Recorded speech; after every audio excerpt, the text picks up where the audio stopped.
play well with others. And I'm here tonight with, he wouldn't admit this, but he's probably as good a ukulele showman as there is in the world, Lil Rev.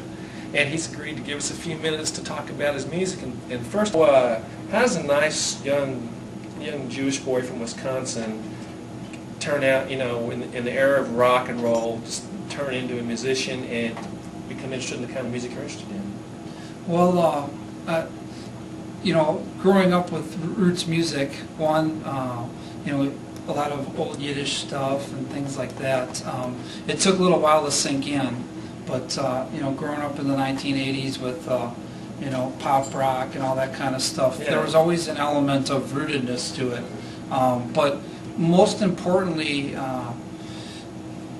other than the fact that I grew up around all this great music, and I would say it's really the main thing is I was exposed to people who shared with me the right kind of stuff, or people that I met at a place called the Coffee House who shared a lot of really great music with me. My mom sang a lot of Broadway stuff. Oh, really? And that kind of stuff. But also growing up like in the folk crowd, I was amazed to discover that people got together and they made music in their living rooms, and that they listened to each other, and they took turns leading songs, and there was sort of this informal sort of code of ethics, and nobody tried to get in each other's way. Most importantly being that people, when they got together and made music, really listened to each other. So I started to discover a lot of great music, the jug band music, and a lot of great blues and a lot of stuff just associating with that crowd and watching how people interact, But I don't know, it's all just about listening more than anything. That's the key. Listening is the key, isn't it? Yep. Speaking of loving music, you already went against a lot of the music of your generation by going for what you went for, and then to top it all off, now you're a ukulele. How did you get into that?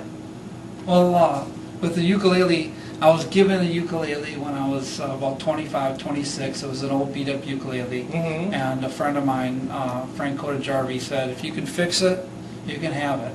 And so I took this old beat-up banjo ukulele and put it back together, and I think the first song I learned was I Love Somebody, Yes I Do Love Somebody, You Know Who, a simple little two-chord song. Oh. And thus what set in was the old Woody Guthrie adage, any darn fool can get complex, but it takes a genius to attain simplicity. Oh, that's great. So, that's great. And that's how you got started with this.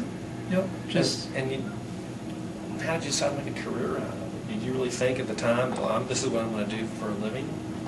No. Not exactly. I really didn't. The only way to make $1 million as a folk singer is to start with two. So it was divine intervention. That's all I can say. Wow. Is that I grew up with music, had a love and a passion for it, and I was nurtured by the right people, and I'd be doing it sitting on my porch or on my couch, whether I was making money at it or not. Doing the thing you love to do. Yeah, and there are lots of pluses and minuses. Before I started making a living doing it, I was always jamming with people and always playing. And now I spend so much time touring around and performing and teaching, I don't get to do enough of that kind of stuff. You miss it? So there are always pros and cons, but that's getting off on another subject. No, that's a good subject. That's a perfect segue. I noticed at the end of your great concert, you brought in Jim Curley to play bass, and it was really, I can tell you were really having fun playing with him. What is so special about playing music with other people? Well, if you're in a band and you rehearse, you develop a chemistry, of again listening to each other, playing off of each other, and while every song has a sort of a framework that you follow, there's always room for the dynamics, and there's always a little spontaneity in everything. Now when you just invite somebody up to jam, or you're at a jam at someone's house, a bluegrass jam or a folk sing-along or whatever it is, there's a lot of spontaneity. And again, it all comes back to one thing: listening to other people. Not trying to step on anyone else's feet, knowing when to play softer. you know, and I mean, if you're leading a song, then be the leader, you know, remember to start it and remember to end it, and pay attention to everyone else in the middle, you know, and in the meantime, you know, make room for those precious people who are just starting out and whose egos can be, you know, squashed in an instant, you know.